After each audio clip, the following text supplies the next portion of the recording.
adolescentes e crianças pequenas. As experiências vividas nos primeiros anos de vida e a forma como nos ensinam a lidar com elas moldam o desenvolvimento da personalidade para toda a vida. Tema para a conversa com a doutora Clementina Almeida, psicóloga, que já está aqui connosco. Doutora Clementina, muito boa tarde. Bem-vinda ao consultório do Porto Canal. Senhora doutora, de facto os primeiros anos de vida são tão decisivos no desenvolvimento emocional? São assim tão decisivos? É verdade, ou seja, são decisivos por uma razão que se consegue perceber de algum modo, que é o desenvolvimento cerebral do bebê é feito em grande parte no período fetal, mas depois também nos primeiros anos de vida. E esse desenvolvimento cerebral é dependente das relações que o bebê vai estabelecer com quem cuida dele, regra geral a mãe ou o pai ou outras pessoas que estejam encarregues, não é? Nesse primeiro ano de vida em que nós temos um desenvolvimento a uma velocidade brutal, por exemplo, para ter ideia, o bebê no primeiro ano de vida forma cerca de 700 sinapses, ou seja, ligações entre os neurónios por segundo, portanto é assim uma coisa fantástica, mas ao longo do tempo o que acontece também é que as sinapses, ou seja, as comunicações entre os neurónios que não são utilizadas vão-se podando, ou seja, vão deixando de existir. O que é que isto significa? Que, obviamente, que existe uma plasticidade cerebral e que ao longo da vida nós somos capazes de alterar alguns destes sistemas, mas existem também períodos críticos, ou seja, períodos em que nós hoje sabemos, através das neurociências, que consistem no desenvolvimento, por exemplo, da gestão do stress, que pode ir dos 9 aos 18 meses de idade. E se isso não acontece de uma forma saudável, nós vamos ficar com o registro como se fosse uma espécie de fundação para a personalidade. Não quer dizer que mais tarde não se consigam alterar, mas sem dúvida que os primeiros anos são altamente fundamentais neste sentido, porque têm é como se fosse as fundações de uma casa, ou seja, ficam para toda a vida. Se nós mais tarde tivermos problemas, se calhar podemos ir arranjar uma parede ou outra, mas as fundações em si são bastante mais complicadas de alterar. Daí a importância das relações no primeiro ano de vida e nos primeiros 5 anos de vida. Então, por exemplo, no primeiro ano de vida, o que é que pode influenciar e afetar o desenvolvimento emocional do bebê? No essencial, o que afeta é a capacidade do adulto que cuida do bebê reconhecer as necessidades desse bebê e ser capaz de lhes responder.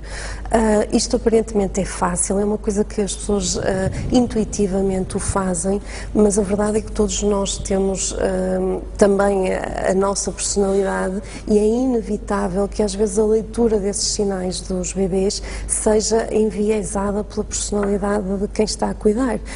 Se eu tive problemas com a alimentação quando era pequenina e se andei a ouvir a minha vida toda a dizer que tinha problemas com a alimentação, se calhar se o meu bebê começa a demonstrar alguma dificuldade na hora do amamentar, é inevitável que inconscientemente eu consiga pensar que se calhar tem a ver ou tem o mesmo problema que eu tive, e isso passa através da relação, porque este desenvolvimento cerebral dá-se com base na interação, ou seja, uma espécie de funcionamento de neurónio espelho, em que os neurónios que se estão a desenvolver no momento em que a mamãe está a acariciar, a acalmar o seu bebê, estão também a promover o desenvolvimento desses mesmos tipo de neurónios no bebê. Portanto, é uma coisa muito intrínseca, muito dependente, efetivamente. Então, o bem-estar do bebê é, sem dúvida, influenciado pelo ambiente e pelas relações dos familiares mais próximos. E eu pergunto-lhe, por exemplo, se a mãe está deprimida, o bebê pode tornar-se apático, sem resposta? Exatamente, não é? Esse é um dos casos, não é?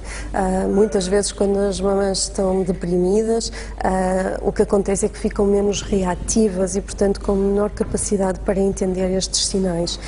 Estes sinais, regra geral, têm a ver com o quê? Com uma capacidade que o bebê nasce sem, que é a capacidade de se autorregular, de se conseguir acalmar por si próprio. Todos nós temos momentos estressantes na vida e conseguimos libertar-nos de algum modo daquilo que fisiologicamente representa um evento estressante, que é um elevado, por exemplo, nível de cortisol no nosso organismo. E então o que nós fazemos é, falamos com um amigo, vamos fazer uma massagem e os nossos níveis de stress diminuem e nós conseguimos acalmar-nos. Os bebês não conseguem fazer isto sozinho, ou seja, só fazem isto através do ensinamento da forma como a mamã ou o pai ou o cuidador os consegue acalmar. Ou seja, o bebê tem que ser acalmado por um cuidador para depois ser capaz de se autorregular a si próprio. E coisas tão simples como, por exemplo, ficar muito tempo ausente da vista do seu cuidador pode significar um momento estressante para o bebê. Não significa que seja sempre tóxico, mas a verdade é que se ele se repete, se a intensidade começa a aumentar, ou seja, se eu tenho a mamã deprimida e repetidamente eu não consigo ser satisfeita em termos da minha acalmia, da minha autorregulação, o que acontece é que estes produtos que vamos libertando vão sendo tóxicos em termos de desenvolvimento cerebral.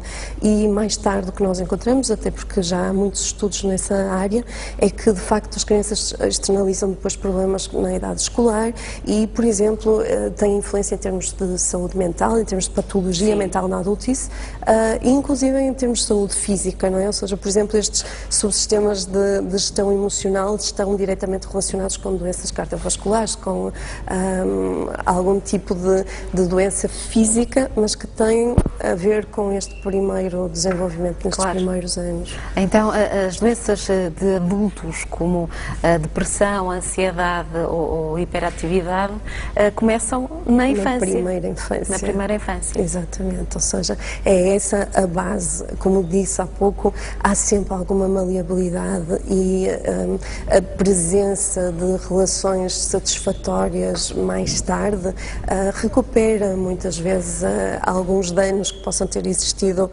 no início, mas efetivamente as bases ficam lá e ficam lá registadas. E no caso, por exemplo, das mães que sofrem de depressão pós-parto, estas mães vão também passar experiências negativas para os bebés? Não necessariamente, dependendo do tempo que esta depressão, que este estado depressivo pode ter, não é? Ou seja, se de facto o que importa se calhar não é tanto uma ocasião ou uma situação, mas sim a extensão em que essa situação